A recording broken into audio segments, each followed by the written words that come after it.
చేసి ఉన్నప్పటికీ వాడు సనాతన ధర్మం గురించి పవన్ కళ్యాణ్ ఇన్ఫ్లుయెన్స్తో మాట్లాడుతున్నాడు. ఆయనకి టిట్కో చైర్మన్ పదవి దక్కింది. అలాగే చాలామందికి ఇప్పుడు ఒంగోలుకు చెందినటువంటి ఒక మాల సామాజిక వర్గానికి చెందిన విజయ్ కుమార్ అనే ఆయనకి మాల కమిషన్ చైర్మన్ పదవి దక్కింది.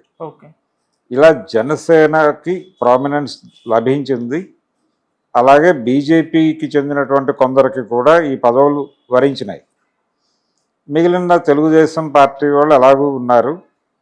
దీనిలో భాగంగానే క్యాబినెట్ హోదా ఇస్తూ 2 పదవులు అనౌన్స్ చేశారు, 2-3. దానిలో ప్రముఖంగా ఆకట్టుకున్నటువంటి పదవులు 2. అది ఒకటి మహమ్మద్ షరీఫ్కి ఇచ్చారు, అంటే మైనారిటీ వెల్ఫేర్కి సంబంధించినటువంటి ప్రభుత్వ సలహాదారుగా ఆయన తీసుకున్నారు. అలాగే విద్యార్థులు నైతిక విలువలు వీటికి సంబంధించి మోరల్స్ అండ్ ఎథిక్స్ సంబంధించి అడ్వైజర్గా చాగంటి కోటేశ్వరరావు గారిని తీసుకున్నారు. ఈ ధోరణి కనిపించింది. అలాగే వైఎస్ఆర్సిపి నుంచి తెలుగుదేశానికి వచ్చినటువంటి ఉండవల్లి శ్రీదేవికి కూడా పదవి ఇచ్చారు. ఆవిడ మాదిగ సామాజిక వర్గానికి చెందింది. ఆవిడకు కూడా ఆ సంబంధిత కమిషన్కి సంబంధించిన బాధ్యతలు అప్పచెప్పారు. సో ఆవిడ హ్యాపీ. ఎమ్మెల్యే పదవి దక్కలేదు అని కొంచెం బాధపడిన వాళ్ళని చాలా వరకు అకామిడేట్ చేశారు.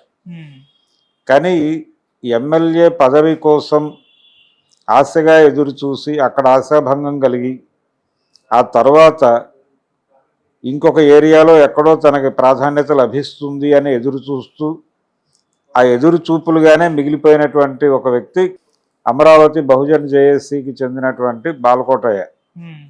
అతనికి ఈ జాబితాలో కూడా అతని పేరు లేదు.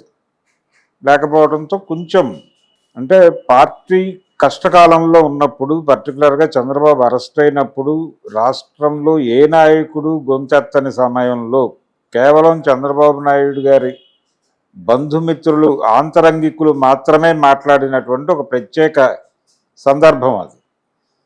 పార్టీ క్యాడర్ కూడా రోడ్ల మీదకి రావడానికి కొంచెం సంశయించింది. ఇటువంటి కండిషన్లో ఎటువంటి మొహమాటం లేకుండా, ఎటువంటి ససభిషలు లేకుండా జగన్మోహన్ రెడ్డిని అడ్రస్ చేస్తూ, అటాక్ చేస్తూ, చంద్రబాబుని సపోర్ట్ చేస్తూ బలంగా నిలబడినవాడు బాలకోటయ్య. ఇందాక నేను అజయ్ కుమార్ గురించి చెప్పాను, టిట్కో అజయ్ కుమార్ గురించి చెప్పాను. అలాగే బాలకోటయ్యకు కూడా ఒక లెఫ్ట్ నేపథ్యం ఉంది. అతను కూడా విద్యార్థి దశలో రాడికల్ విద్యార్థి సంఘంతోనే ఉండేవాడు. ఆ తర్వాత రకరకాల ప్రయాణాలు, ఆయన విప్లవ పార్టీతో కూడా ఉన్నాడు.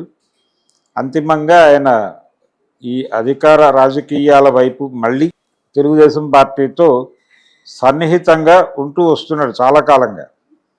అంటే దాదాపుగా దేవినేని రమణ బతుకున్న రోజుల్లోనే ఇతని ప్రయాణం మొదలైంది వాళ్ళతో.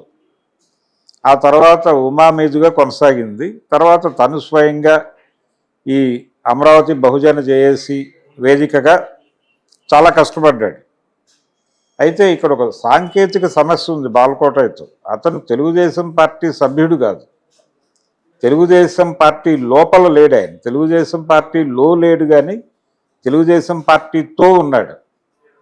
ఈ తో ఉండటం వలన అతనికి పదవి దక్కలేదా అనేటువంటి ఒక అనుమానం ఉంది చాలామందికి. లో ఉండుంటే డెఫినెట్గా పదవి వచ్చి ఉండేది. తో ఉన్నాడు కాబట్టి పట్టించుకోవట్లేదు. అంటే ఆయనకు పార్టీ సభ్యత్వం పదవి రెండూ కలిపి పార్టీ స్వయంగా వచ్చి ఆయనకు అందించాలి అన్న మూడ్లో ఉన్నాడు. అది అన్ని వేళలా జరగకపోవచ్చు. అంటే చంద్రబాబు నాయుడు ఆయన్ని అభినందించిన మాట వాస్తవం. చంద్రబాబు నాయుడు ఆయన కలిసి స్టేజ్ షేర్ చేసుకున్నారు. వాళ్ళిద్దరే వేదిక మీద ఉన్న సందర్భం కూడా ఉంది. ఇంత సాన్నిహిత్యం ఉన్నప్పటికీ, ఇంత గౌరవం ఉన్నప్పటికీ, ఇంత గుర్తింపు ఉన్నప్పటికీ పదవులు ఇచ్చే దగ్గర ఎందుకు ఇతను వాళ్ళకి గుర్తు రావడం లేదు అనేది చూస్తే ఈయన ఇన్సైడర్ కాదు అనేది ఎక్కడో గుచ్చుతోందా అనేది ఒక డౌట్. దానివలన బాలకోటయ్య దూరం పెట్టారా అనేది ఒక అనుమానం. రెండోది, ఎమ్మెల్యే పదవులు చాలా వరకు అంటే దళిత సెక్షన్ కోటాలో వెళ్ళినటువంటి ఎమ్మెల్యేల్లో అధిక శాతం మాదిగ సామాజిక వర్గానికి వెళ్ళినాయనే ఒక అభిప్రాయం కూడా కొంతమందికి ఉంది. అయితే ఇక్కడికి వచ్చేసరికి ఏమైంది, మాదిగ చైర్మన్గా శ్రీదేవి గారిని తీసుకోవటం అనేది తెలుగుదేశం వైపు నుంచి జరిగింది. కానీ ఈయన హోప్ పెట్టుకున్నటువంటి ఇంకో కమిషన్ ఉంది. అది మాల్ కమిషన్కి సంబంధించినటువంటి వ్యవహారంలో వీళ్ళు జనసేన వైపు మొగ్గటం అనేది ఆశ్చర్యకరం. జనసేన వైపు మొగ్గి జనసేనకు చెందినటువంటి ప్రకాశం జిల్లా నాయకుడిని తీసుకొచ్చి ఆ పోస్టులో నియమించారు. ఇది ఇన్సైడర్ కాకపోవడం వల్లనే జరిగి ఉండొచ్చు అనేది ఒక సందేహం మాత్రమే. బాల్కోట ఈ రోజుకి పార్టీని భుజానేసుకుని బహిరంగ వేదికల మీద యుద్ధం చేస్తున్నాడు చంద్రబాబు అనుకూలంగా. ఒక దశలో జగన్మోహన్ రెడ్డికి చెందినటువంటి పార్టీ దాడి చేస్తుందేమో అనే దాకా కూడా వెళ్ళింది వ్యవహారం. అయినప్పటికీ ఆయన సేవలను, అంటే చంద్రబాబు ఇలాంటి వాళ్ళని పట్టించుకోవాల్సిన అవసరం అనివార్యంగా ఉంటుంది. వీళ్ళు గ్రౌండ్లో పనిచేస్తారు కాబట్టి ప్రతి ఒక్కరిని తన గురించి నోరు విప్పి మాట్లాడిన వాళ్ళని గౌరవించి సమాదరించడం అనేది కనీస సంస్కారం. ఇలాంటి వాళ్ళకి ఇవ్వకపోవడం వల్ల డెఫినెట్గా నష్టం జరుగుతుంది. ఆ నష్టాన్ని ఎలా భర్తీ చేసుకోవాలో అర్థం కాని పరిస్థితి వస్తుంది అటాక్ మొదలైనప్పుడు. అంటే తనవారు అని ప్రపంచం అనుకున్నవారు దాడి చేసినప్పుడు దాని ప్రభావం చాలా ఎక్కువ ఉంటుంది అనేది మనకి షర్మిల వర్సెస్ జగన్మోహన్ రెడ్డి కేసులో అర్థమవుతుంది. అందుకని ఇలాంటి వాళ్ళని పెంచుకోవటం అనేది మంచిది కాదు తెలుగుదేశం పార్టీ నాయకత్వానికి. అందుకని ఏదో ఒక చోట అకామిడేట్ చేయాలి అతన్ని, లోపలికి ఇన్సైడర్గా వచ్చేలాగా ఒక పదవితో నువ్వు ఒక గుర్తింపు ఇవ్వు అతనికి. ఇచ్చిన తర్వాత ఆటోమేటిక్గా అతను ఇన్సైడర్గా మారుతాడు. మారిన తర్వాత మీరు ఇన్సైడర్కి ఇచ్చే గౌరవాలు అప్పుడు ఇవ్వండి. అంతే తప్ప స్వచ్ఛందంగా వస్తే అది లొంగుబాటుగా ఉంటుందేమో అనే భయంతో అతను ఉన్నాడు సైకలాజికల్గా. ఆ భయాన్ని దూరం చేయాల్సినటువంటి బాధ్యత మీది. ఎందుకంటే మీకు ఉపయోగపడ్డాడు అతను, మీ వేదికల మీద నుంచి మాట్లాడాడు, అవతల వాళ్ళకి టార్గెట్ అయ్యాడు. ఈ ప్రస్థానాన్ని దృష్టిలో పెట్టుకుని అతని కేసు కన్సిడర్ చేసుంటే బాగుండేది చంద్రబాబు గారు. అంతిమ క్షణంలో అయితే జరగలేదు. ఇప్పుడు కేటాయించినటువంటి వాటి వరకు పార్టీలు బాగానే ఉన్నాయి, రియాక్ట్ అయినాయి. వాళ్ళకి ప్రధానంగా కూటమి భాగస్వాములైనటువంటి జనసేన బీజేపీలకి న్యాయం జరిగింది. So they happy.